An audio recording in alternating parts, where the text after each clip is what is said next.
Hello my friends, welcome back to the channel. I hope you are well.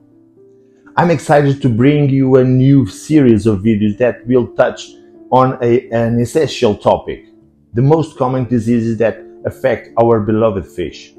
I'm Ricardo and this is the first video in a series that will take a general look at some of the most common diseases.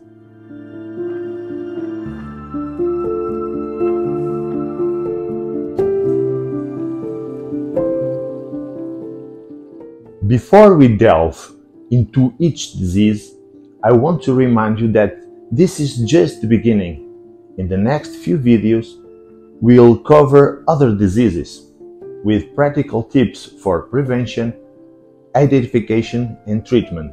So let's start with the first disease, itch.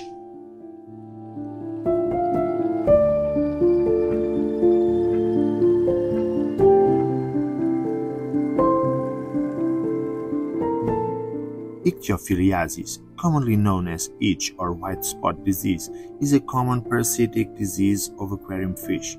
It is caused by the parasite Ichthyophilus multifiliis. Infected fish develop small white dots on their skin and fins, which resemble salts. The fish may also appear restless, rubbing against objects in the aquarium. The disease can be treated with antiparasitic drugs. Symptoms are visible by small white dots that resemble salts on the body and fins of the fish. The fish may appear restless and rub against objects in the aquarium.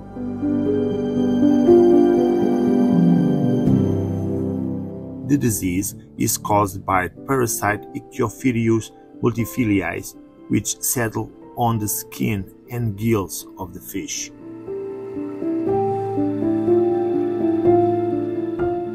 The disease can be prevented by maintaining stable water quality and temperature, avoiding certain changes in the conditions, and quarantining new fish before introducing them into the main tank.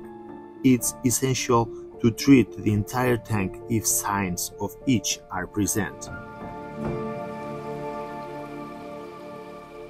When treating, gradually increasing the temperature to about 30 degrees Celsius can help speed up the parasite life cycle and make it more vulnerable to medications. Specific antiparasitic drugs for the treatment of itch can also be used according to the manufacturer's instructions.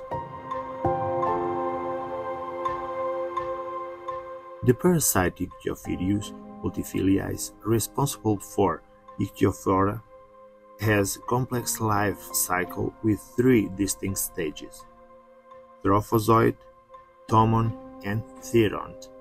Each stage requires specific conditions for survival and replication.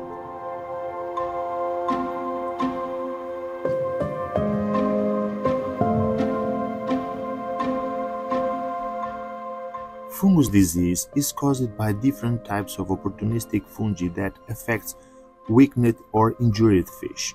Symptoms include the growth of whitish or cottony coating on fins, body, and eyes of the fish. Treatment usually involves using specific antifungal medications and improving aquarium conditions to reduce stress on the fish. Symptoms include whitish or cottony growth on the fins, body, and eyes of the fish. In the advanced stages, it can lead to tissue deterioration.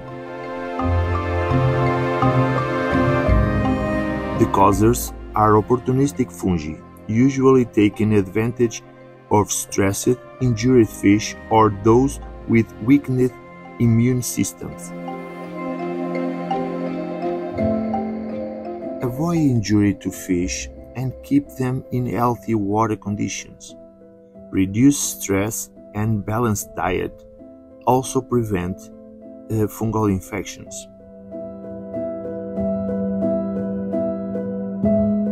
Antifungal medications such as methylene blue can be added to aquarium water to fight the fungal infections. In addition, improving aquarium condition and reducing stress on the fish is also important to aid recovery. Some fungal species that affect aquarium fish can also be found naturally in aquatic environments, but only become pathogenic when they encounter a weakened host or weakened immune system.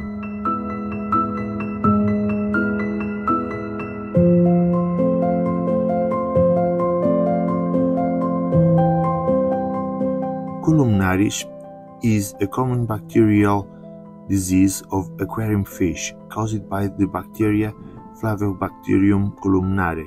Infected fish develop wide ulcerative lesions on the lips, fins, and body, and the fins may appear frayed. Treatment involves the use of specific antibiotics and improvement in aquarium conditions. Symptoms show white ulcerative lesions on the lips, fins, and body of the fish. The fins may appear frayed. Flavobacterium columnare bacteria is responsible for this disease, which can affect stressed fish or those with weakened immune systems. Maintain water quality, avoid overcrowding and stress on fish. Feeding fish a balanced diet also helps prevent columnariosis.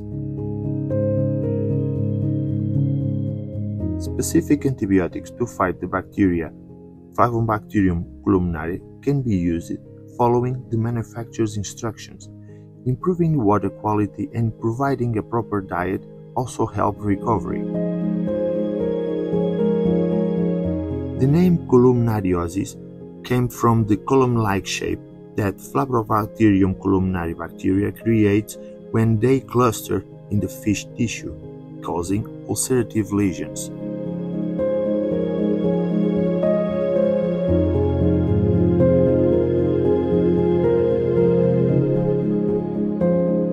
Swim bladder disease is a condition in which fish swim's bladder is affected, leading to a problem with buoyancy and balance. It can be caused by a variety of factors, including poor diet, infections, and congenital problems. Treatment depends on the underlying cause and may include adjustment to diet and treatment for specific problems. Symptoms show the fish having difficulty maintaining proper depth and floating unevenly in the water, exhibiting balance problems.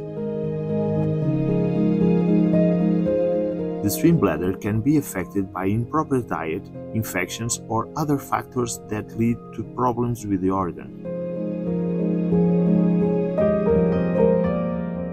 Offer a balanced and adequate diet to the fish, avoiding overfeeding and inadequate feeding. It is also important to maintain water quality in the aquarium. In mild cases, adjusting the fish's diet can help improve the condition of the swim bladder. Light, easily digestible foods such as shallot peas can be offered. For more severe cases, it may be necessary to consult a specialized veterinarian and perform surgery. The swim bladder is an internal organ that helps fish control their buoyancy. Swim bladder disease can occur in a variety of aquarium fish species and is most common in fish with an elongated and compressed body.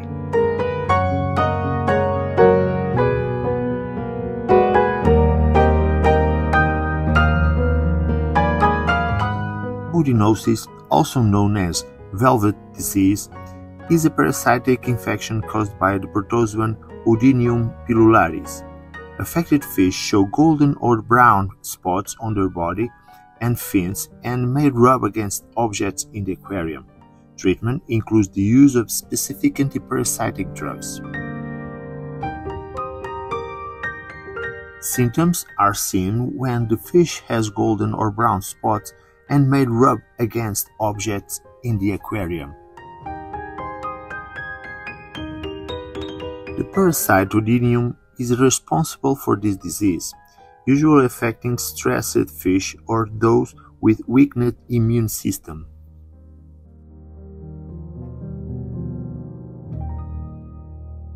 Quarantining new fish before introducing them to the main aquarium, maintaining water quality and reducing stress on fish help prevent oodinosis. Specific antiparasitic drugs for the treatment of oodinosis can be used following the manufacturer's instructions.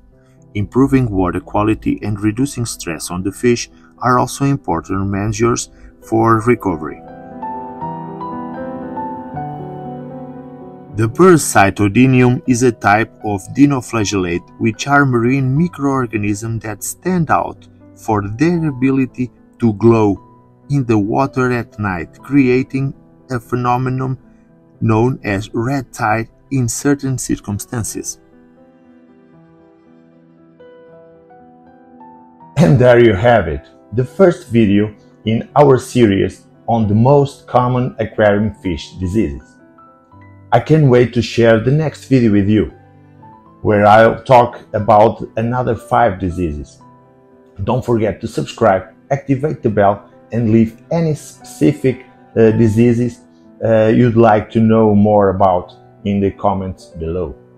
Thank you for watching and look forward to the next video in our series.